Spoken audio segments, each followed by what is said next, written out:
현재 인도네시아에서 이상한 일이 벌어지고 있습니다. 2026년 7월 인도네시아를 뒤흔든 대형 부패 사건이 있었습니다. 경찰은 페브리 아드리안시아의 집을 급습했습니다. 그는 인도네시아에서 대형 부패 사건을 담당하는 최고위 검사 중 한 명입니다. 집안에서 당국은 약 74kg의 금괴와 엄청난 액수의 현금을 발견했습니다. 페브리는 부패와 자금 세탁 혐의로 조사를 받았지만 그는 잘못된 행위에 연루되었다는 사실을 부인했습니다. 이 사건은 큰 화제가 되었는데 그는 원래 부패에 맞서 싸워야 하는 인물 중 한 명이었기 때문입니다. 하지만 인도네시아가 지금 직면한 문제는 더 큽니다. 지난 몇 달 동안 인도네시아의 화폐인 루피아가 크게 약해졌습니다. 2026년 5월 루피아는 미국 달러 대비 사상 최저치에 도달했습니다. 수십억 달러가 외국 산업에서 빠져나갔습니다. 올해 인도네시아 주식시장에서 많은 투자자들이 자신들이 투자한 돈을 줄였다는 뜻입니다. 놀라운 일입니다. 왜냐하면 인도네시아는 오랫동안 아시아에서 가장 빠르게 성장하는 경제 중 하나였기 때문입니다. 지난 20년 동안 인도네시아 경제는 연평균 약 5% 성장했습니다. 2025년에는 인도네시아 인구가 2억 8,500만 명을 넘었습니다. 인도네시아는 세계에서 가장 큰 경제 중 하나이기도 합니다. 인도네시아는 천연자원 면에서도 큰 이점을 가지고 있습니다. 니켈 분야에서 세계에서 가장 중요한 나라 중 하나입니다. 니켈은 스테인리스 스틸과 전기차용 배터리의 일부 종류에 사용됩니다. 2024년에는 전 세계에서 채굴된 니켈의 절반 이상이 인도네시아에서 나왔습니다. 예전에는 인도네시아의 니켈 광석 대부분이 가공되지 않은 채로 수출되었습니다. 하지만 2020년에 인도네시아는 수출을 금지했습니다. 가공되지 않은 니켈 광석의 수출을 금지한 것입니다. 목표는 간단합니다. 단순히 원자재인 니켈을 다른 나라로 보내는 대신 인도네시아 내에서 직접 가공하길 정부가 원한 것입니다. 이로 인해 많은 기업들이 인도네시아에 제련소와 가공 공장을 세웠습니다. 특히 중국 기업들로부터 대규모 투자가 몰려들었습니다. 투자자들이 오랫동안 인도네시아를 신뢰해온 또 다른 이유가 있습니다. 1997년과 1998년에 심각한 아시아 금융위기를 겪은 후 인도네시아는 정부 자금 운용에 훨씬 더 신중해졌습니다. 인도네시아는 국내 총생산 GDP %, GDP의 3% 이하로 예산 적자를 유지해야 한다는 법을 만들었습니다. 예산 적자는 정부의 지출이 수입보다 많을 때 발생합니다. 예를 들어 한 나라의 전체 경제 규모가 100달러라면 정부의 지출이 수입보다 초과하는 금액은 3달러를 넘지 않아야 합니다. 그럼에도 불구하고 정부는 코로나 팬데믹 기간 동안 이 규칙을 일시적으로 완화했지만 이후 다시 적용했습니다. 그래서 큰 숫자만 보면 인도네시아가 망한 것처럼 보이지 않습니다. 인구가 많고 경제도 계속 성장하고 있습니다.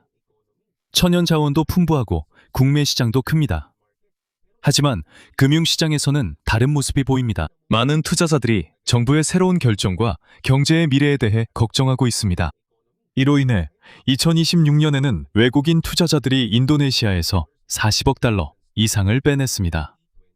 하지만 7월 이르자 일부 투자자들은 다시 투자를 시작했습니다. 그래서 인도네시아의 진짜 문제는 단순한 경제 침체가 아닙니다. 지금 가장 큰 질문은 인도네시아 경제가 계속 성장하고 있는데도 왜 투자자들이 걱정하고 있느냐는 것입니다. 그것을 이해하려면 지난 몇 년 동안 이 나라에서 무엇이 변했는지 살펴봐야 합니다. 2026년에 들어서면서 문제가 더 분명해졌습니다. 루피아가 계속 약세를 보이고 있습니다. 6월 8일 1달러당 약 18,190 루피아까지 환율이 올랐습니다. 이것은 루피아가 달러 대비 가장 약세를 보인 시점입니다. 이와 동시에 인도네시아의 주식시장도 크게 하락했습니다. 많은 외국인 투자자들이 정부의 새로운 결정에 대해 우려하여 자신들의 주식을 팔았습니다. 경고를 낸 곳 중 하나는 MSCI였습니다. MSCI는 대형 투자 펀드들이 따르는 주식시장 목록을 만드는 국제기업입니다. 1월에 MSCI는 인도네시아의 일부 기업에 대한 정보가 명확하지 않다고 말했습니다. 또한 MSCI는 이 문제가 해결되지 않으면 인도네시아를 더 낮은 주식시장 그룹으로 분류할 수 있다고 경고했습니다. 만약 그런 일이 발생하면 대형 투자 펀드들이 인도네시아에 투자하는 금액을 줄일 수 있습니다. 그래서 경고가 나오자 투자자들은 더욱 걱정하게 되었습니다. 이어 2월에는 무디스가 움직였습니다. 무디스는 한 나라의 돈을 빌려주는 것이 얼마나 안전한지 평가하는 국제회사입니다. 무디스는 인도네시아에 대한 전망을 안정적에서 부정적으로 변경했습니다. 이 말은 그 회사가 그 나라의 경제 미래에 대해 더 걱정하고 있다는 뜻입니다. 3월 이두자, 피치도 비슷한 경고를 내렸습니다. 무디스와 마찬가지로 피치도 한 나라에 돈을 빌려주거나 투자하는 것이 얼마나 안전한지 평가하는 회사입니다. 이런 경고가 연이어 나오면서 인도네시아의 투자자들은 더욱 신중해졌습니다. 그 후 정부의 또 다른 새로운 정책이 더욱 큰 화제가 되었습니다. 6월에 인도네시아는 다난타라에 관한 새로운 법을 만들었습니다. 다난타라는 정부의 대형 투자 펀드입니다. 이 펀드는 투자자들로부터 자금을 모아 국가의 대형 프로젝트와 사업에 사용합니다. 채권은 일종의 대출과 비슷합니다. 예를 들어 지금 다난타라에 돈을 빌려주면 나중에 이자가 붙어서 돌려받게 됩니다.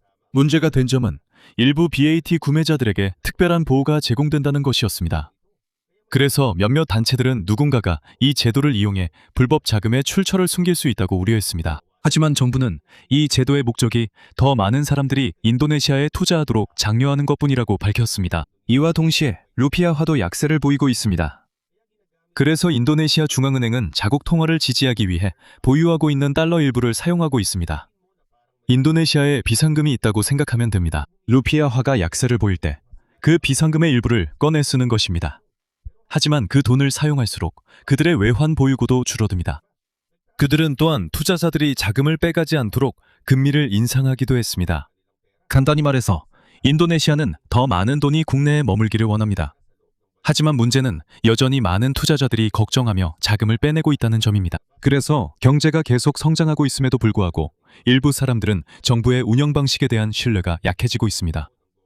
또 하나의 질문은 평범한 인도네시아인들이 경제 성장의 혜택을 실제로 느끼고 있는가 하는 점입니다. 2026년 1분기 공식 자료에 따르면 경제가 5.61% 성장했다고 합니다. 이 수치는 강한 편이지만 성장의 큰 부분은 정부의 지출 증가와 라마단 기간 동안 사람들의 소비 증가에서 비롯된 것입니다. 즉, 이 수치만으로 모든 사람들의 삶이 나아졌다고 볼 수는 없습니다. 이는 중산층에서 확인할 수 있습니다. 2019년에는 5,700만 명이었습니다. 인도네시아인 중 중산층에 속하는 사람들입니다. 2024년이 되자 이 숫자는 약 4,800만 명으로 줄었습니다. 예전 중산층이었던 많은 사람들이 소득이 줄었습니다. 그들은 가난하지는 않지만 삶이 편안하다고 말할 만큼의 소득도 충분하지 않습니다. 그래서 프라보어 수비안토 대통령이 직면한 큰 문제 중 하나는 평범한 사람들의 소득과 일자리를 어떻게 늘릴 것인가입니다. 또 다른 그의 가장 큰 프로그램 중 하나는 학생들과 임산부를 위한 무료 식사입니다.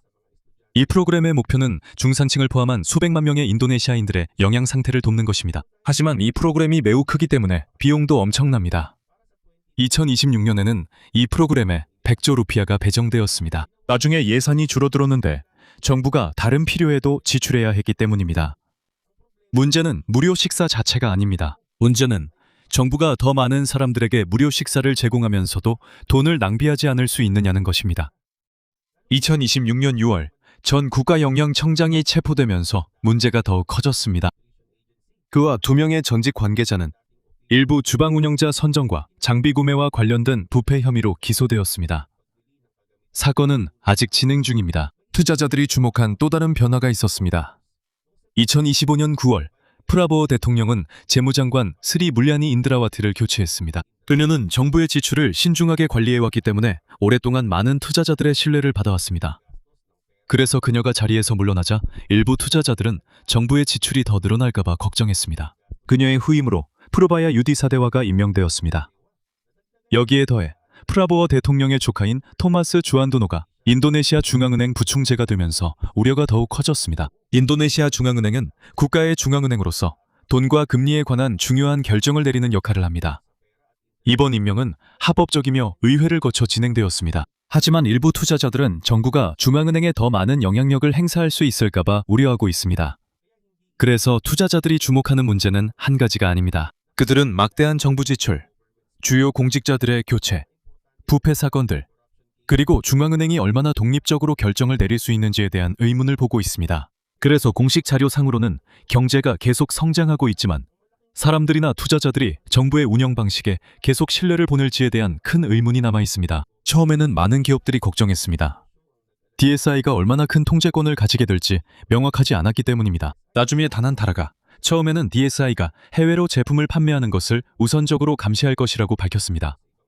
당장은 민간 수출업자들의 모든 업무를 가져가지 않을 것이라고 했습니다. 하지만 시간이 지날수록 DSI의 역할은 더 커질 것입니다. 정부 입장에서는 이것이 더 많은 외화가 인도네시아에 남도록 돕고 기업들이 신고하는 수익과 세금이 정확한지 확인하는 데 도움이 될 것입니다. 하지만 일부 기업과 투자자들에게는 이것이 추가적인 주제가 되기도 합니다. 새로운 규정이 많아지고 자주 바뀌면 기업들이 계획을 세우기가 더 어려워집니다.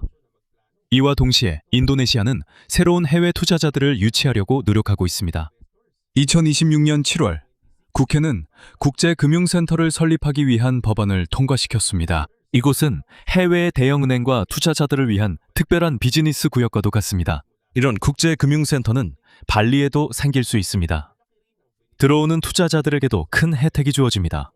일부 자격을 갖춘 기업들은 최대 50년 동안 법인세를 내지 않아도 될 수 있습니다. 이들은 외화를 사용할 수도 있고 비즈니스 문제를 더 빠르게 해결할 수 있는 특별한 절차도 제공받게 됩니다. 그래서 인도네시아는 두 가지 일을 동시에 추진하는 셈입니다. 이 정책은 자금이 해외로 빠져나가는 것을 더 막으려는 목적이 있습니다. 하지만 동시에 새로운 자금이 들어오도록 큰 혜택도 제공합니다. 하지만 모든 투자자들이 시장에 대한 신뢰를 잃은 것은 아닙니다. 7월에는 큰 폭의 하락 이후 자카르타 주가 지수가 10% 넘게 상승했습니다. 몇몇 외국인 투자자들은 일부 대기업의 주가가 저렴하다고 판단해 인도네시아 주식을 다시 매수하기 시작했습니다. 투자회사인 앨런 그레이는 처음으로 인도네시아에 투자하기도 했습니다. 국제신용평가사인 S&P에서도 좋은 소식이 있었습니다. 이 회사는 한 나라의 돈을 빌려주는 것이 얼마나 안전한지 평가하는 곳입니다. 이 회사는 인도네시아의 좋은 신용 등급을 유지했습니다. 이 말은 S&P가 여전히 인도네시아가 자신의 빚을 갚을 수 있다고 믿는다는 뜻입니다. 그래서 인도네시아 경제가 곧바로 무너진다는 의미는 아닙니다. 여전히 시장이 크고 천연 자원이 많으며 경제도 계속 성장하고 있습니다. 2026년 2분기의 경제가 5.29% 성장했습니다. 지금 가장 큰 문제는 신뢰입니다. 정부의 규칙이 명확하고 자주 바뀌지 않는다면 더 많은 투자자들이 돌아올 수 있습니다. 하지만 규칙이 계속 바뀌고 자금 운용이 더 제한된다면 더 많은 투자자들이 인도네시아에 돈을 투자하는 것을 두려워할 수 있습니다. 또한 주목해야 할 점은 MSCI의 결정입니다. MSCI는 인도네시아의 주식시장의 문제를 2026년 11월까지 해결하라고 했습니다. 이 문제가 해결되면 인도네시아는 신흥시장그룹에 남을 수 있습니다. 하지만 해결되지 않으면 더 낮은 프론티어 시장그룹으로 분류될 수 있습니다. 그렇게 되면 일부 투자자들이 인도네시아에서 자금을 다시 빼갈 수도 있습니다. 그래서 인도네시아가 어디로 갈지는 아직 확실하지 않습니다. 여전히 많은 부분에서 경제가 강하지만 정부가 돈과 비즈니스 관련 규정을 바꾸는 동안 기업과 투자자들의 신뢰를 유지할 수 있을지가 지금 큰 도전입니다. 만약 투자자들의 신뢰가 계속 떨어지고 인도네시아에서 부패가 더 심해진다고 해도 그 나라가 하루아침에 갑자기 무너진다는 뜻은 아닙니다. 문제가 점점 커질 가능성이 더 큽니다. 마치 도미노 효과처럼요. 경제의 한 부분이 약해지면 그 다음 부분도 영향을 받을 수 있습니다. 가장 먼저 타격을 받는 것은 신규 투자입니다. 외국 기업이 대규모 공장을 세우기 전에 먼저 법이 명확한지, 자금이 안전한지, 그리고 정부의 규칙이 갑자기 바뀌지 않는지를 확인합니다. 회사가 부패가 많거나 정책이 자주 바뀌는 것을 보면 베트남, 말레이시아 또는 다른 나라에 공장을 세우는 것을 선택할 수 있습니다. 예를 들어 어떤 회사가 인도네시아에 공장을 세우고 5,000명의 근로자를 고용하려고 했습니다. 회사가 철수하면 투자만 사라지는 것이 아닙니다.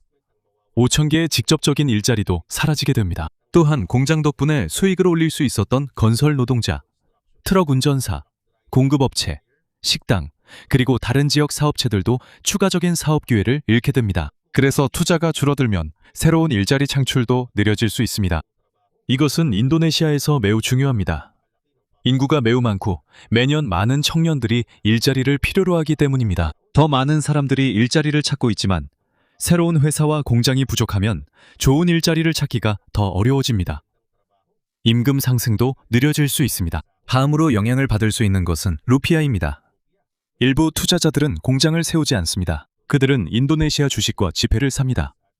만약 그들이 불안해지면 이 돈을 더 쉽게 빼낼 수 있습니다. 그들은 자신의 투자를 팔고 루피아를 미국 달러로 환전한 다음 그 돈을 인도네시아에서 빼낼 것입니다. 너무 많은 투자자들이 동시에 달러를 찾게 되면 루피아가 더 약해질 수 있습니다. 그리고 루피아가 약해지면 인도네시아가 해외에서 사들이는 상품들이 더 비싸집니다. 예를 들어 한번 생각해 봅시다. 수입된 기계 한 대가 $1,000라고 합시다. 미국에서 가격이 변하지 않았더라도 통화 가치가 약해지면 인도네시아 회사는 같은 기계를 사기 위해 더 많은 루피아가 필요하게 됩니다. 일부 의약품, 전자부품, 원자재, 그리고 연료도 마찬가지입니다. 기업의 비용이 증가하면 그들은 추가 비용을 만회하기 위해 제품 가격을 올릴 수 있습니다. 이때 일반 사람들이 문제를 체감하게 됩니다. 음식, 교통비, 배달비, 그리고 다른 일상 필수품들의 가격이 오를 수 있습니다. 이것은 더 큰 문제입니다. 세계 시장에서 석유 가격이 비쌀 때 인도네시아는 석유 수입국이기 때문에 필요한 원유와 연료의 상당 부분을 다른 나라에서 사와야 합니다. 석유 가격이 비싸고 루피아화가 약할 때 인도네시아는 더 많은 비용을 지불해야 합니다. 정부는 연료 보조금을 통해 국민을 도울 수 있습니다. 보조금은 연료 가격이 급격히 오르지 않도록 정부가 지출하는 돈입니다. 예를 들어 어떤 제품의 실제 비용이 $100인데 정부가 국민에게 $60만 내게 하고 싶다면 나머지 $40는 정부가 부담합니다. 이것은 일반 가정에 도움이 되지만 정부 예산에서 $40를 따로 마련해야 합니다. 보조금에 너무 많은 돈이 쓰이면 나라의 다른 필요한 부분에 쓸 수 있는 돈이 줄어듭니다. 학교, 병원, 도로, 홍수방지, 그리고 다른 프로젝트에 쓸 돈이 더 적어질 수 있습니다. 예산이 여전히 부족하면 정부는 빚을 질 수도 있습니다. 여기서 투자자들의 신뢰가 중요합니다. 한 나라에 대한 신뢰가 높으면 보통 더 쉽게 그리고 더 저렴하게 돈을 빌릴 수 있습니다. 하지만 돈을 빌려주는 사람들이 걱정하게 되면 더 높은 이자를 요구할 수도 있습니다. 두 사람이 돈을 빌리고 싶어 한다고 생각해 봅시다. 첫 번째 사람은 항상 제대로 돈을 갚는 것으로 잘 알려져 있습니다. 두 번째 사람은 돈을 갚을 수 있을지 확실하지 않습니다. 아마도 두 번째 사람에게는 더 높은 이자를 요구할 것입니다. 왜냐하면 위험이 더 크기 때문입니다. 나라에서도 마찬가지입니다. 정부가 돈을 빌리는 비용이 더 비싸지면 예산의 더 많은 부분이 빚과 이자 상환에 쓰이게 됩니다. 즉, 일반 국민을 위한 서비스에 쓸 수 있는 돈이 더 적게 남게 된다는 뜻입니다. 이제는 부패의 영향을 살펴보겠습니다. 부패는 단순히 한 공직자가 돈을 훔치는 것만을 의미하지 않습니다. 이로 인해 정부의 프로젝트가 더 비싸지고 더 부실해질 수 있습니다. 예를 들어 $100가 있다고 가정해 봅시다. 만약 $20가 리베이트나 과도하게 비싼 계약에 쓰인다면 실제로 도로에 사용할 수 있는 돈은 $80뿐입니다. 더 저렴한 자재를 사용할 수도 있습니다. 도로가 계획보다 더 짧아질 수도 있습니다. 또한 프로젝트가 더 쉽게 망가질 수도 있습니다. 서류상으로는 정부가 여전히 $100를 쓴 것으로 나옵니다. 하지만 사람들이 실제로 받은 가치는 $100가 아닙니다. 학교, 병원, 다리, 철도 같은 곳에서도 이런 일이 일어날 수 있습니다. 그리고 다른 프로젝트들도 마찬가지입니다. 부패가 정부 계약을 따내는 회사 선정 과정에 개입하면 더 위험해집니다. 예를 들어 두 개의 회사가 있다고 합시다. 첫 번째 회사는 더 저렴하고 더 잘 만듭니다. 두 번째 회사는 더 비싸고 일도 더 못합니다. 하지만 정부 관계자와 연줄이 있습니다. 두 번째 회사가 뇌물이나 연출 때문에 이기면 납세자들이 손해를 봅니다. 더 많은 돈을 쓰지만 결과는 더 나쁩니다. 이런 일이 반복되면 제대로 된 기업들이 물러날 수도 있습니다. 좋은 서비스를 제공해도 결국 연줄이 있어야 이길 수 있다고 생각할 수 있기 때문입니다. 시간이 지나면 일의 질보다 연출에 의존하는 부실한 회사들이 더 많아질 수 있습니다. 세금 징수에도 영향을 줄 수 있습니다. 부패 때문에 대기업이나 부유한 사람들이 제대로 세금을 내지 않으면 정부에 들어오는 돈이 줄어듭니다. 하지만 여전히 돈을 써야 할 곳은 있습니다. 그래서 교사, 의사, 경찰, 공무원들의 월급과 여러 프로젝트에 돈이 쓰입니다. 그래서 정부는 더 많은 돈을 빌리거나 다른 세금을 올리거나 일부 서비스를 줄여야 할 수도 있습니다. 외국 부패로 인해 사라진 돈을 평범한 사람들이 부담하게 될 수 있습니다. 이것은 국민의 신뢰에도 영향을 미칩니다. 당신이 열심히 일하고 세금을 내고 있다고 생각해 보세요. 그런데 어떤 공무원이나 사업가가 부패로 인해 부자가 되고 부패가 처벌받지 않는 것을 보게 된다면 어떨까요? 다른 사람들은 시스템이 공정하지 않다고 생각할 수도 있습니다.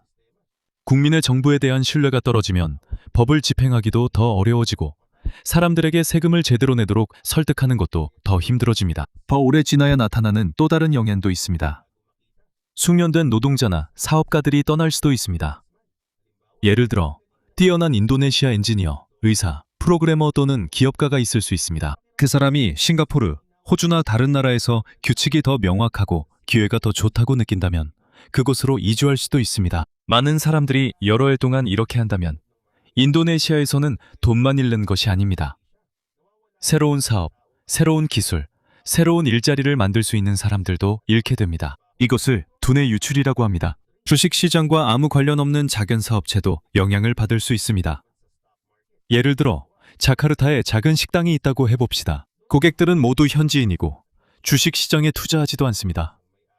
하지만 냉장고는 수입품이고 다른 장비에도 수입 부품이 들어가며 배달 차량은 연료를 사용합니다. 루피아 가치가 약해지면 그런 모든 비용이 오를 수 있습니다. 식당이 가격을 올리면 손님이 줄어들 수도 있습니다. 가격을 올리지 않으면 수익이 줄어듭니다. 주인은 당분간 새 직원을 뽑지 않을 수도 있습니다. 더 어려운 상황에서는 직원을 줄여야 할 수도 있습니다. 그래서 투자자 신뢰의 문제는 주식을 사는 부자들만의 문제가 아닙니다. 이 문제는 소규모 사업과 평범한 노동자에게까지 영향을 미칠 수 있습니다. 인프라 건설도 느려질 수 있습니다. 인도네시아는 매우 크고 수천 개의 섬으로 이루어져 있습니다. 사람들과 상품이 빠르게 이동하려면 많은 항구, 공항, 도로, 발전소, 통신 시스템이 필요합니다. 이런 프로젝트들 가운데 많은 것들은 많은 투자와 외국 기술이 필요합니다. 투자자가 줄어들면 일부 프로젝트가 지연되거나 건설 비용이 더 비쌀 수 있습니다. 교통과 인프라가 약하면 한 지역에서 다른 지역으로 음식과 상품을 운송하는 비용도 더 비싸집니다. 그리고 운송 비용이 높아지면 일반 소비자가 지불하는 가격도 오를 수 있습니다. 그래서 투자 감소가 증가하는 부패가 합쳐지면 분명한 연쇄 반응이 일어날 수 있습니다. 첫째, 새로운 투자가 줄어듭니다. 다음으로 일자리 창출이 느려집니다. 투자자들이 많은 돈을 빼내면 루피아 가치가 약해질 수 있습니다. 루피아 가치가 약해지면 수입품과 휘발유 가격이 오를 수 있습니다. 정부와 기업의 지출이 늘어나면 새로운 프로젝트와 일자리를 만들기가 더 어려워집니다. 그리고 시스템 내에 부패가 있다면 실제로 사람들에게 돌아가는 돈은 지출된 돈보다 훨씬 적어집니다. 하지만 이 모든 일이 인도네시아에서 반드시 일어난다는 뜻은 아니라는 점을 분명히 해야 합니다. 이것은 단지 신뢰 상실과 부패가 계속 악화될 경우의 시나리오일 뿐입니다. 인도네시아는 여전히 큰 나라입니다. 인도네시아는 풍부한 천연자원, 많은 인구, 그리고 매우 큰 내수 시장을 가지고 있습니다. 여전히 이 나라의 장기적인 미래를 믿는 투자자들도 있습니다. 그래서 더 큰 문제를 피할 기회는 여전히 있습니다. 규칙이 명확해진다면 정부는 예산에 더 신중해질 것입니다. 부패에 연루된 사람들에게 책임을 물을 수 있고 중앙은행이 결정 내릴 때 독립성을 유지할 수 있다면 신뢰가 회복될 수 있습니다. 신뢰가 회복되면 새로운 공장을 유치하는 것도 더 쉬워집니다. 비즈니스와 투자. 비즈니스가 늘어나면 일자리도 늘어나고 평범한 사람들의 소득도 오를 수 있습니다. 하지만 반대로 부패가 계속 늘어나고 규칙이 갑자기 바뀐다면 기업들이 인도네시아에 자금을 투자하도록 설득하는 것이 더 어려워질 것입니다. 그리고 그런 일이 오랫동안 계속된다면 나라가 잃게 될 가장 큰 것은 단지 달러나 주식만이 아닙니다. 지어졌어야 할 공장들도 사라지고 만들어졌어야 할 일자리들도 없어지며 성장했어야 할 사업들도 사라지고 다음 세대에게 돌아갔어야 할 기회들도 잃게 됩니다.